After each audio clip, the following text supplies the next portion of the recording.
সরকার বাস ভাড়া কিলোমিটার প্রতি 11 পয়সা বাড়ালেও পরিবহন মালিকরা তা মানছেন না বলে অভিযোগ যাত্রীদের।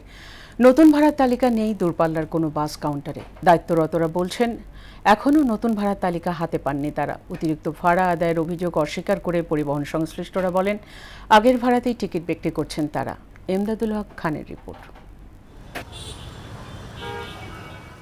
বৈশ্বিক সংকটের জেরে দেশে জ্বালানি তেলের মূল্য বৃদ্ধি করতে বাধ্য হয় সরকার। তেলের মূল্য বৃদ্ধির কারণ দেখিয়ে ভাড়া বাড়ানোর জোর দাবি জানিয়ে আসছিল পরিবহন মালিকরা। এর ফলে বাস ভাড়া কিলোমিটার প্রতি 11 পয়সা বৃদ্ধি করে সরকার। সে হিসাবে 100 কিলোমিটারে অতিরিক্ত বাস ভাড়া বৃদ্ধি পাবে 11 টাকা।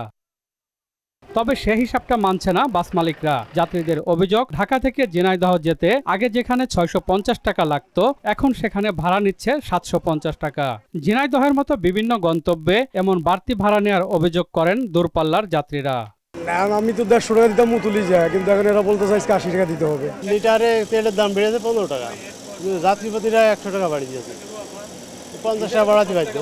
আমি দর্শনা থেকে আসছি 12 তারিখ, সেদিন 650 টাকায় আসছি, আজকে যাইতেছি 750। আমরা তো আগে 650 টাকা করে ঝিনাইদহ যেতাম, তো এখন হলো আমাদেরকে 700 টাকা 750 টাকা, মানে 750 টাকার কম নিবে না। রাজধানীর গাবতলী বাস টার্মিনালের বিভিন্ন বাস কাউন্টার ঘুরে কোথাও নতুন ভাড়ার তালিকা দেখা যায়নি। কাউন্টারের দায়িত্বরতরা জানান তারা পূর্বের ভাড়াতে টিকিট বিক্রি করছেন। আগের ভাড়ায় তাই দিচ্ছে না মানুষ, তার থেকেও 200-300 টাকা কম বলতেছে। সিগনেচার করা যে মালিক সমিতি যে চার্ট দিবে আমাদের, যে ওই চার্ট থাকে সবসময় সামনে ঝুলানো থাকে, ওই চার্ট এখন আমরা পাই নাই। হয়তো আজকে কালকে দিবে আর কি, দিলাম টাঙ্গাইল।